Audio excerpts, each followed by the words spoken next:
Am I live? Saying I'm live?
Okay, this one's saying I'm live.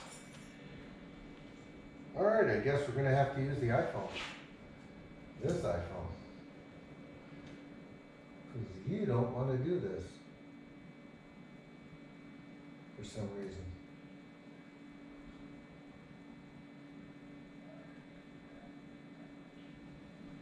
Okay. I heard myself, that's bad.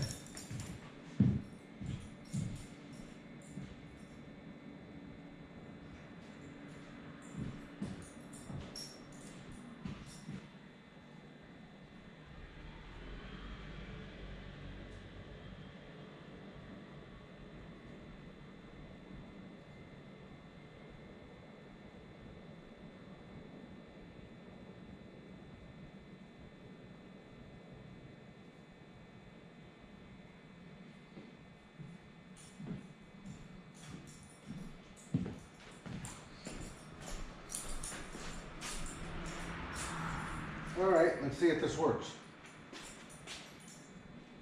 Am I in? Because I've been having a problem with setting this all up. There I am. All right, guys, welcome, welcome. Let me move the camera a little bit. Okay. And I'll be checking the stream because that's the way it is.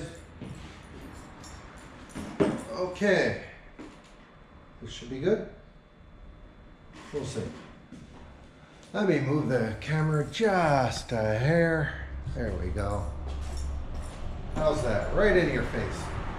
All right, let me sit on this miserable seat. I really should put something here. We'll be getting a stainless steel table. All right, welcome to the first real live stream on Twitch of Chez Judy. We're going to be doing some basic white bread today. I already have the yeast growing in the water and we'll go over that in a sec. But let's go over exactly what the heck we've got. We have white bread that will have no sugar. And that means the yeast is going to take longer to rise. It won't rise as fast. It won't create as many air bubbles in the yeast and the dough in the end, which means it won't be as light and airy and fluffy, quote, as some other breads. It'll be a little bit more dense, but crustier. Okay, so we're going to go through the process and it's going to take a few hours. Depending on the heat of the day, it can take a lot more or a lot less. Okay, to proof, we're going to put, I have 600 milliliters of warm, lukewarm water already in the mixing bowl. 14 grams of yeast. I'm using Saf Blue, which is one that you have to, excuse me, which is a yeast that you have to actually allow to set in the water for a little while. It's not an instant yeast. At the same time, it is good for baking breads and the growth rate of everything. It's as close to live yeast as I can get without having to really race around and get yeast. I've used instant yeast. It works just fine. It's actually easier in homes, and it's safer to use instant yeast. The Saft Blue is a little bit more work. Not much. Don't let anybody scare you away from it. Just put it in the water and make sure it starts growing. Okay?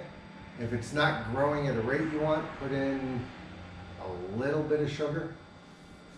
But be careful, because it's going to increase the rate of growth of the yeast pretty much exponentially. Okay, yeast loves sugar. And by the way, flour is sugar to yeast. So, we have the water, we have the yeast. I put in the 6 tablespoons of olive oil. So now we just have to weigh out the flour. We're using a bread flour, particularly from, we're using a Nissin varietal of flour. And this is the one that they sell that says it's good for French bread. Okay, so let me show you what we have here. We're going to take off the little styrofoam container I use for to hold everything. And that's good, because it'll hold 500 grams at a time of flour.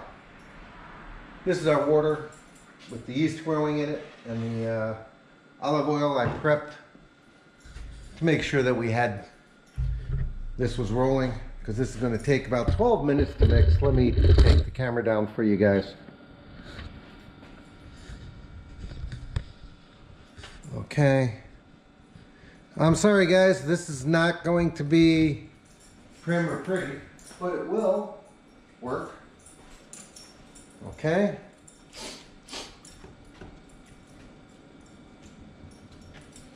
We can get a flashlight in on that. Nope, there we go. The GoPro worked on that. And any of the oddities in the video is coming because of the lens of the GoPro. But you can see where the yeast is growing in the with the bubbling around the excuse me, allergy season, around the olive oil that's in there. Okay, so let's move that to the side. I have a small little home style clean that off a little bit, scale for now. It is digital. Right now it's only in grams, metric. So we're going to put this on. We're going to put that on, and I don't know if you can see it, but it's saying that the container weighs 12 grams. We're going to hit this button, and it's called tearing, and we're going to tear the container. And the reason we're going to tear the container is so that we don't have the weight of the container with the weight of the flour, because it will set this off by 24 grams. Otherwise, we need 500 grams of the flour on this one. We're going to need 1 kilo. I'll work this way. It'll now work faster. 350. A little bit more. 470.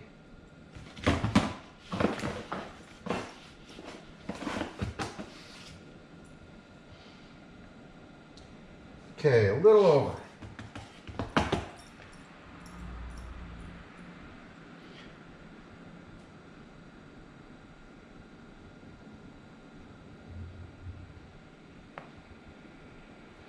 $500 on the nose. And we need to do this twice, so we'll put that in the bowl. Shake it off. When I put this back on, it should read 0, and it does. We get to go one more time. This will make, depending on how you want to weigh it out to cut, to make the bread, 2 to 4 loaves of a decent size. I usually run them about 400 grams per loaf. However, You can choose. You want to run 500 grams per loaf? That's fine too. Slightly bigger loaf of bread. And we're going to do it in a round ball style called boulet. Because it works with this style of a, take out a little bit. Just a hair more. 500 on the nose. All right. Okay, we're done with that. So let's move this out of the way. And we're going to need 4 teaspoons of salt. Guys. Okay. And just put this where it goes so that we're cleaning as we go. We will be washing as we go as well, because washing up is a good thing. We need 4 teaspoons worth of salt, so we're going to pull out our teaspoon measure, which is right there. We'll add that because that's just left over in the tablespoon measure. Okay. We'll come over here. 1, 2, 3, 4. There you go. 4 teaspoons of salt. And that's it. As we're mixing, I'll discuss what some of this does, why we're doing it this way. And yes, you can make this and knead it by hand if you want. I personally choose to use the machines because commercially I would be going on to something else for the length of time this will be mixing. Again, we move everything out of the way. One of the reasons is that table, if you've never encountered off-premise or banqueting style, they usually have pretty flimsy tables, and this pretty much counts as flimsy. Okay, so we're going to move that over. I'll show you the setup in a second. I could have pulled back for that, by the way. Next time we'll pull back. Okay. However, here's the setup with my mixer.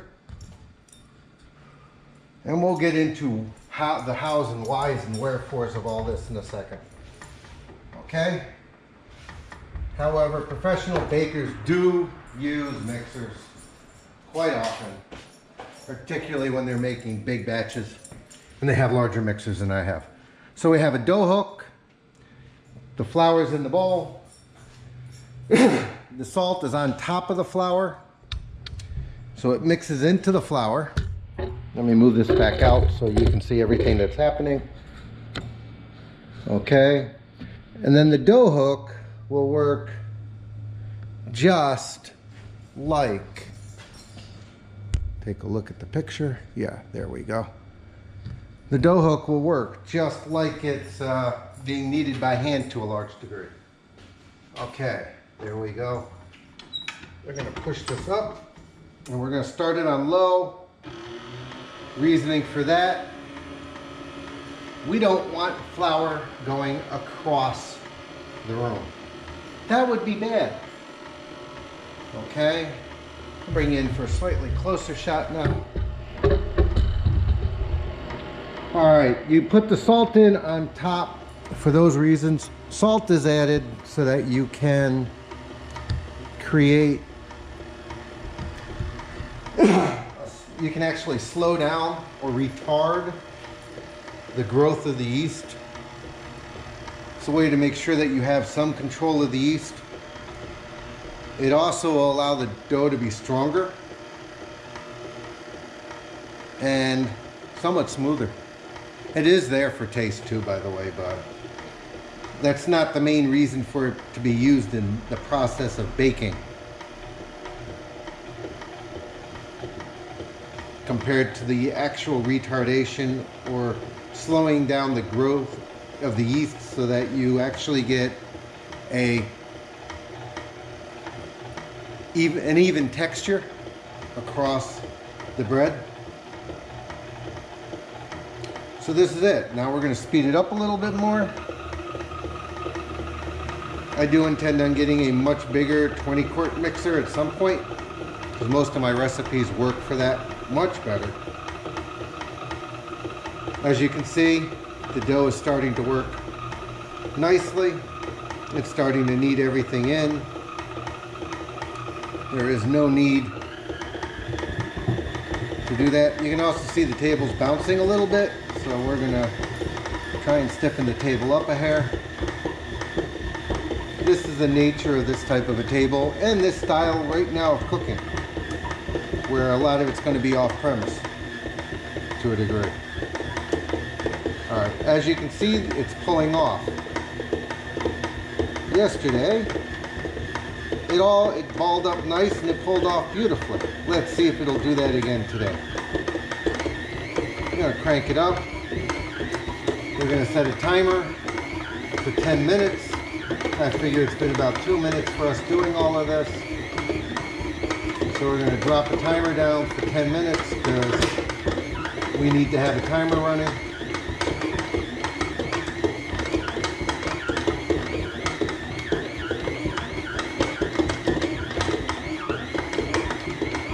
Okay, yep, it balled up and basically pulled it all off the sides.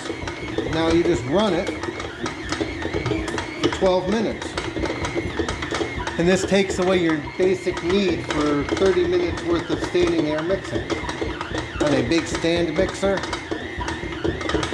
most of the time, we'd be doing something else. We wouldn't be sitting here watching the mixer go.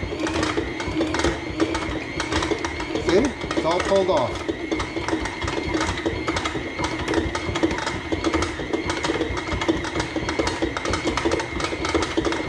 We will be spending this week setting up both the Twitch feed and the YouTube page.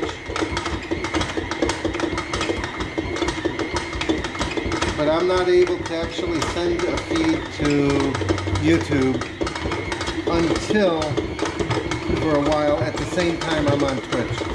YouTube is just screwing up. They don't like the feed from the GoPro. So we're going to have to resolve that, which means a different camera has to be purchased. So which do you think I should do first? Buy a GoPro replacement, or buy some tables and a mixer and a freezer?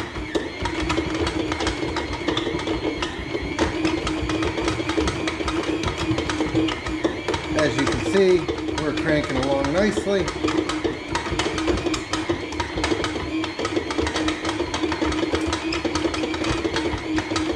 You can basically see that there's no yeast left, no dough left on the sides of the bowl.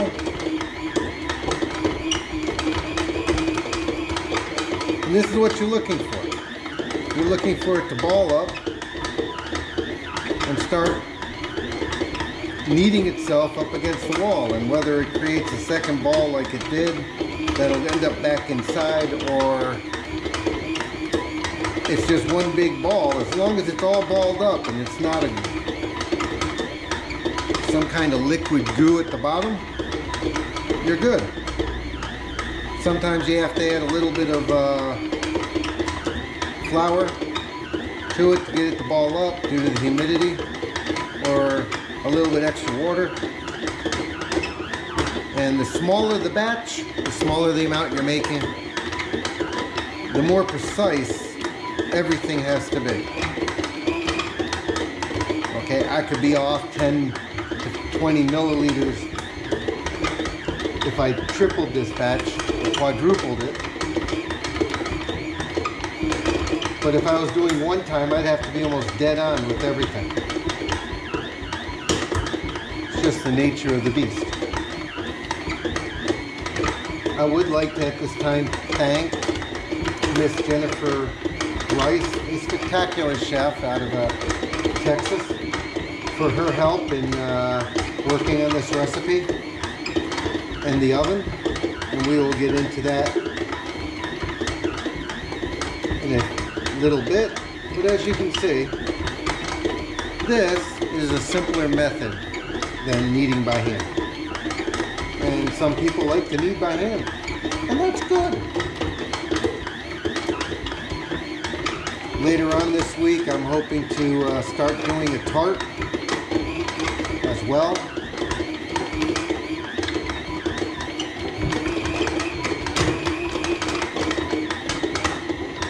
But for now, this will work.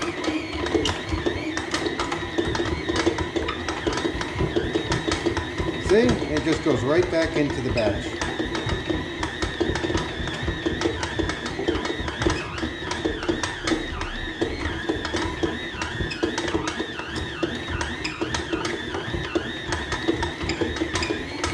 Okay, so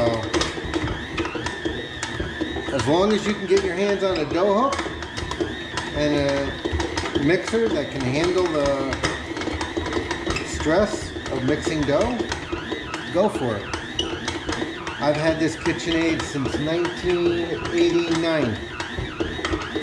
It's been across the US, East Coast, up and down. It's now crossed an ocean. And no matter what I've thrown at this machine, it just keeps running. So I'm not telling you to run out and buy a KitchenAid. There's other models out there that are just as good. I'm just telling you that this is one of the models I have. The model I have. And I think I picked this up at Sears. Something like that. Way back when. They have one slightly larger than this on their commercial line I looked at the other day at the food show in New York City last month. Beginning of March, end of February. And Waring had a really nice one that I was looking at. But this will work for at least another 6 months. And then I think we'll just pick up a new one as the channel grows.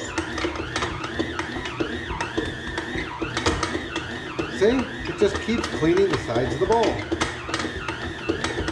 Check our timer.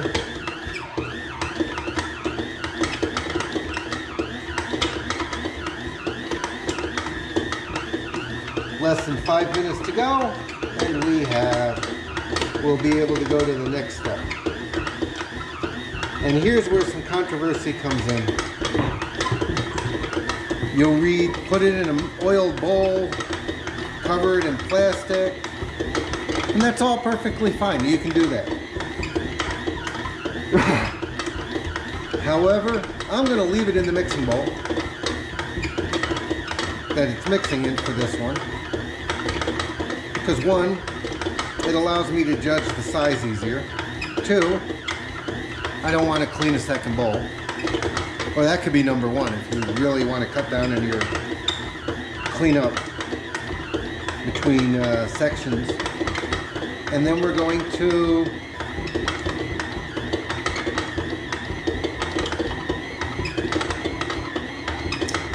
cover it with some floured towels. And I happen to keep a couple in the flour on a pretty consistent basis. And that's pretty much old school. I'm going to have to check up on the newer sanitation codes. And I might have to adjust. And that's okay. Things change. But floured towels allow the dough to breathe a little bit. We use flour to stop dough from sticking. So it works on many levels, but you can also use plastic wrap and cover it up with that. And that has benefits too. It controls the environment inside better.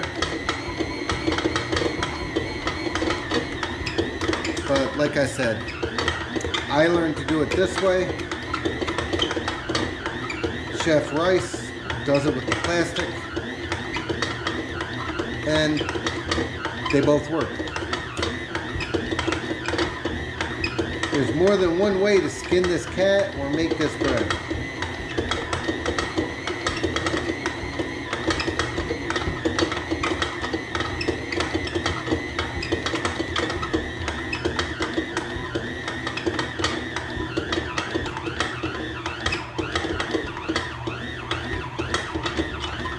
Okay.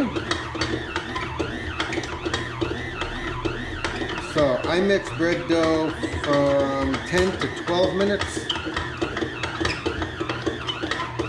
depending on the recipe. But usually for most bread doughs, I'll mix them for 12. You can make it a little bit less chewy if you mix it less. It gets softer. And it gets a little bit more chewy if you mix it longer. But I find 12 minutes to be a good solid number for me and what I prefer. We've got 2 minutes left. You'd be surprised at how hot this KitchenAid is getting as it's working hard to knead this dough for me.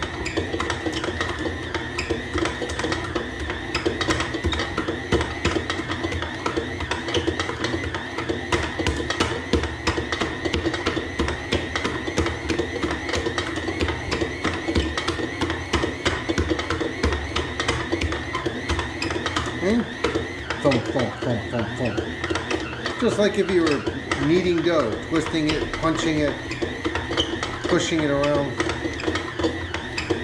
Dough hooks are wonderful things.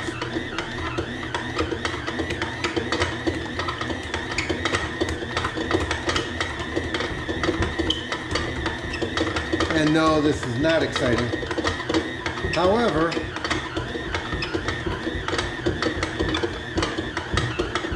it is what needs to be done to make bread.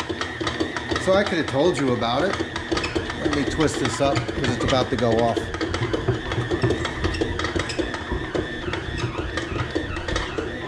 And push this back out of the way. There we go.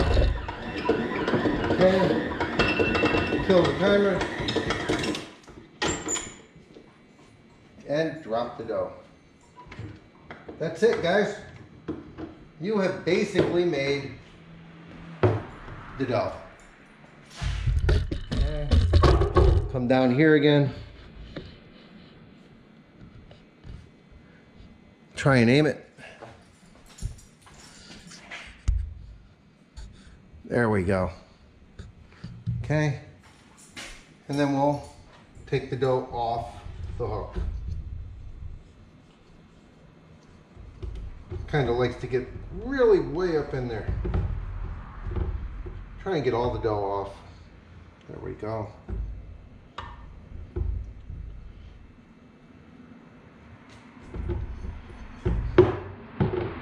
See, dough's pliable, nice. It's not too wet. Pulls up nice. I can pull it out, put it in a bowl. But realistically speaking, this will work. Make sure it's down, and that's it. Put this to the side, and now we have to let it proof. It's got to have its first rise, guys.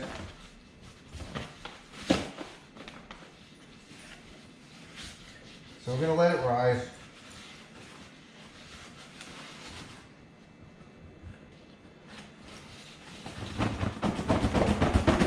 A lot of the flour off the towel. Best way to impregnate a towel with flour, leave it in the flour. Okay. And we'll put it over.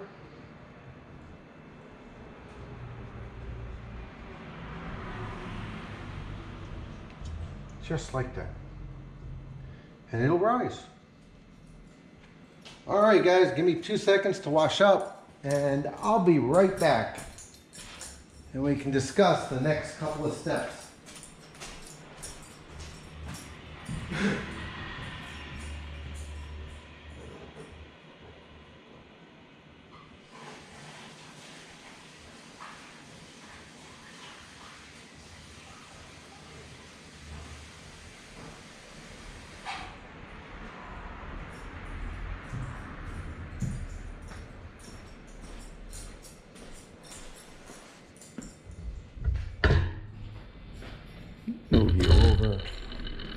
Oh, got some, there we go. It's a GoPro. It's used to abuse. All right, sweep this way a little bit. Actually, you know what? Let's come over here. Get a nice view.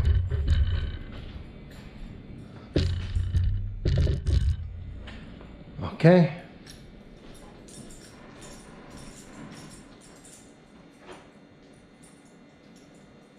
As you can see, I do have a studio environment, which is kind of nice. Make sure I can monitor this. All right, so we're gonna let that rise. We're gonna let it double in size, approximately. We have a reason for doing that. I'm gonna need to move this a little bit. A little dark. I gotta get a light. Gotta get a light to shine on me. There we go. Try that one. Still figuring this out, guys. You're gonna have to bear with me on this. Okay, so we're gonna let the dough rise for an hour, 2 hours, till it doubles. It can take 4 hours, 5 hours if it's cold. If it's really cold, it won't rise much. So if you want to, and you do this part the night before, spectacular. It'll actually taste really good if you put it in your refrigerator and let it rise overnight. And then you can pull it out, knock it down, scale it, knock it down after it doubles again. Actually, you can scale it in half. Let it rise to double again, knock it down, then scale it to the size you want. Okay? Or you can leave it as one bread. Just make a big one. I did a double of this. I usually get 2 loaves out of each one on half that size, so I'm looking for 4 loaves because I can do 4 loaves in this oven easily, very easily. Okay, so basically next step, let it rise. Knock it down means push all the air out of it. Make it down back to that ball you saw right before I covered it up. Then I'm going to cut it in half, as close as I can get to half. I'm going to put it on a sheet tray with some parchment paper underneath it. And I like parchment paper. You can use wax paper. You can use a Teflon pan. You can use 2 bowls. Okay, I use parchment paper as pretty much a go-to, and I carry a lot of it. Okay, so put it on the parchment paper. Again, I use floured towels. You can let it sit out. When I learned to do this, after we never covered them up. We just let it expand. It was in the middle of a commercial kitchen, and you just let it go, and it rose. And when you pulled it out of the bowl, and you cut it down to a certain size by half, you just let it rise again, knock it down, and then you scaled it and went. Okay, so I cover it up. It keeps the stuff from landing in it, etc., because it's not as controllable as a commercial kitchen. Though we're getting pretty good at controlling things commercially here. That's part of the goal. I want to be able to do that. In the meantime, that's where we're at. So we'll scale it down. After we knock it down, we scale it by cutting it in half, about 50%, 50-50. Let it rise, knock it down, scale it. For me, it's going to be 400 grams per dough ball. We're going to turn on our oven here because the oven, let me come over here. This oven is absolutely a spectacular oven. It is a very expensive oven, but it is a great oven because it does many, many, many things. And one of them is it has a proofing setup. Well, give me a second. I'm working my way in. Okay. It's fun being a one-man shop. Drop that. Drop that. Okay. Drop that. Now, are we dead on this? Yes, we are. Okay, welcome to the Rational SCC Self-Cooking Center. I am sure you can see that right here. Let me see how it looks. Okay. Yep. And I am just starting to learn this oven. I only got it Thursday. Excuse me. Got this oven on Thursday of last week. I've never used one professionally, though it's been around since 1978. Most restaurants and establishments I've worked at never had them.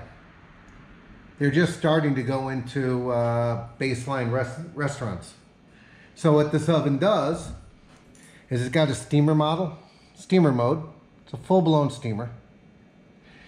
It's got a full-blown convection oven, just convection, just steam. In the middle, it's got what they call a combination, where you choose, based upon recipes or your decisions, manual or by recipe, automatic, how much humidity you want and how high you want it and what the fan speed is. Okay, so we're going to come down here for the bread. We're going to hit this button. So after we hit we do our second scaling, and we've let it, and we're on our third rise, we're going to come here, we're going to hit proofing. And then we can choose how dry we want the box. You can hear it kick on.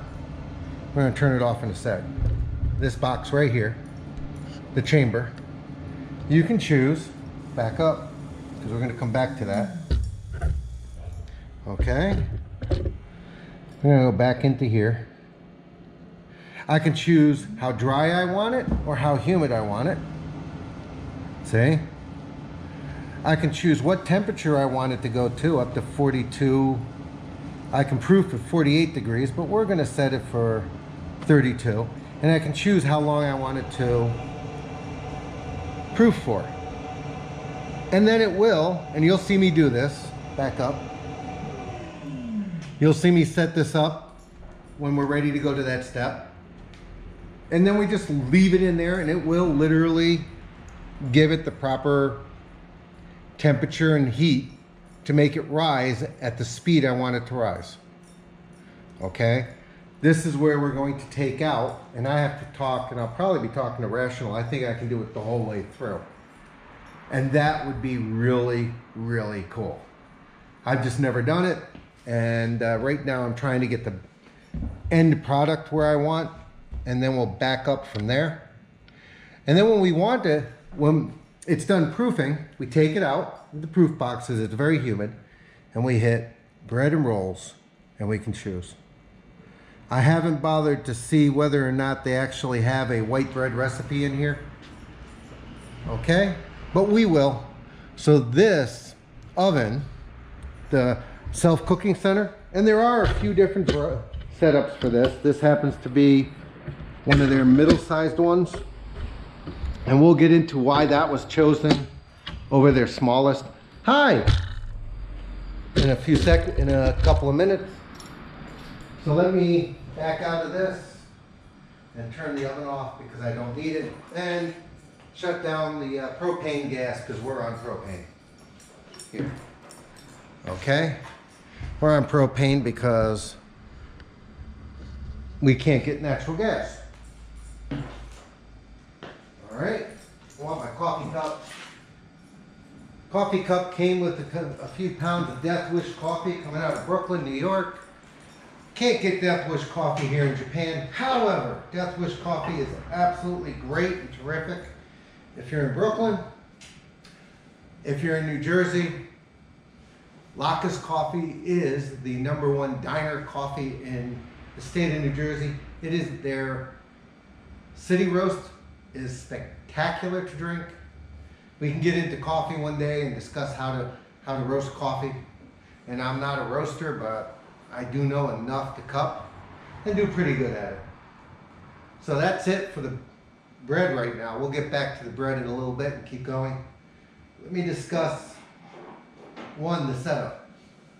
All right, so as you can see, I've got a 5-burner Mauruzen range.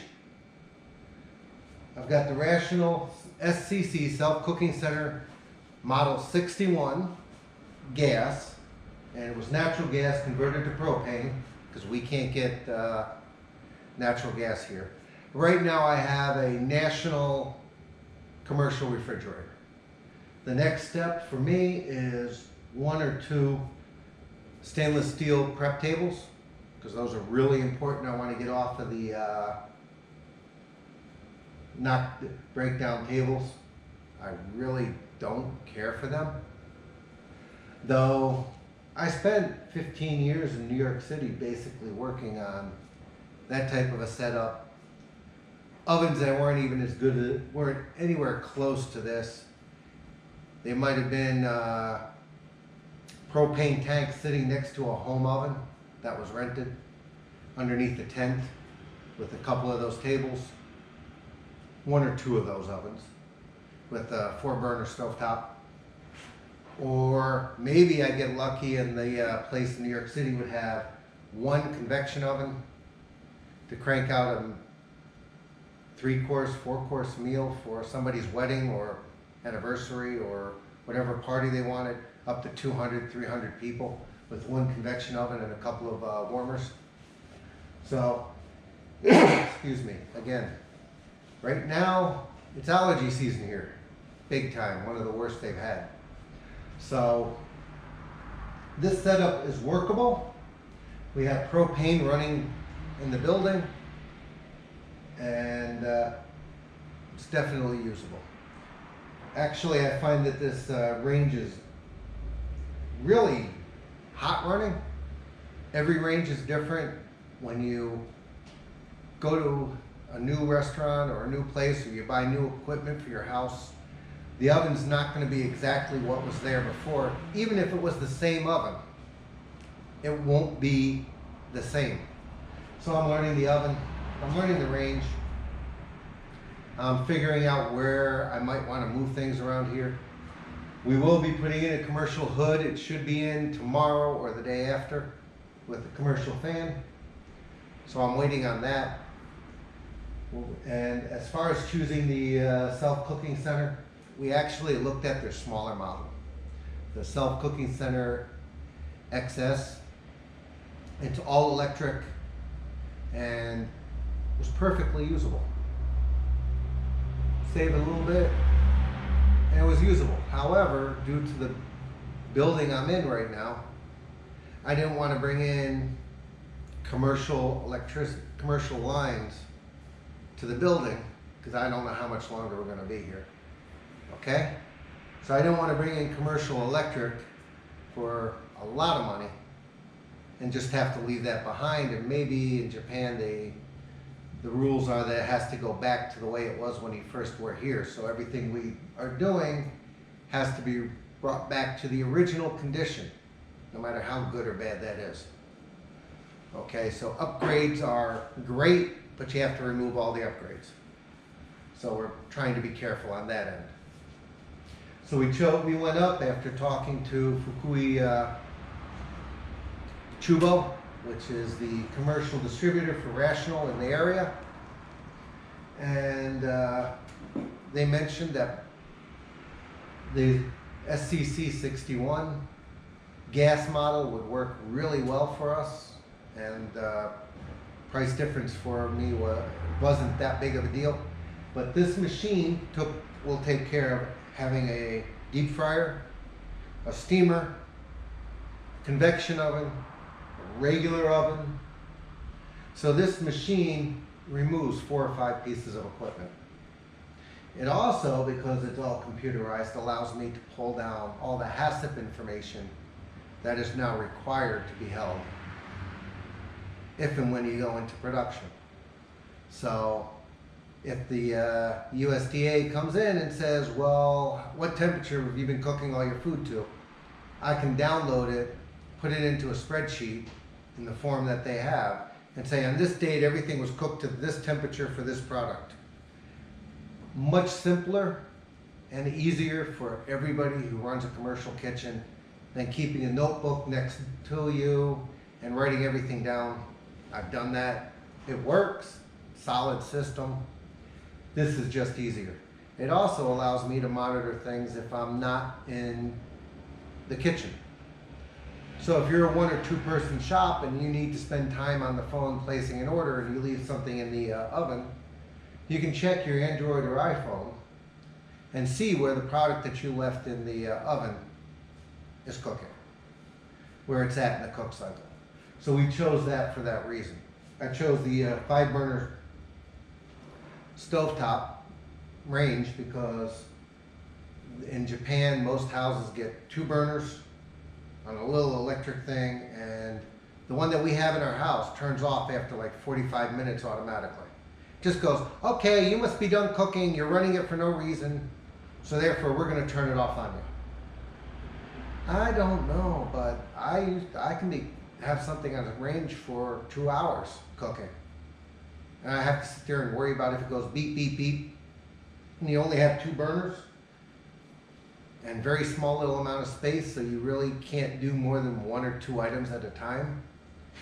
So if you're trying to cook 3 or 4 courses or 4 or 5 items for dinner, something's going to get cold. This allows me not to be in that situation. It will allow me later to have a few people cooking on this range at the same time, making different items. The same for the oven. And we will go through that as we're working on the oven. That's why I'm looking at a couple of tables. We're going to be putting a sink behind me, 2-compartment sink, and that'll work. So a few things happening as we go on. Within the next few months there's going to be some changes, but that's where we're at. We're going to start hopefully next week with a much more organized class environment. I'm still getting my feet wet on how to go about all of this with the camera going live and everything else, and making sure all of it's working. So we're all running the tests all at once. So I'm going to let you guys go. I have a few things I need to check on. I need to go out because we have a farm we're running as well. I need to check on that, see what needs to be done with that, and if I have to spend some time out there today to make sure that we have the trees that are planted working, are still alive and they're doing well. Our asparagus is coming up. We got onions, broccoli, garlic. So I gotta go check the fields, and then I'll be back and we're gonna go to part 2 of making white bread. And I look forward to seeing you then. Have a good day. I wish you all the best, and I look forward to seeing you in a few hours.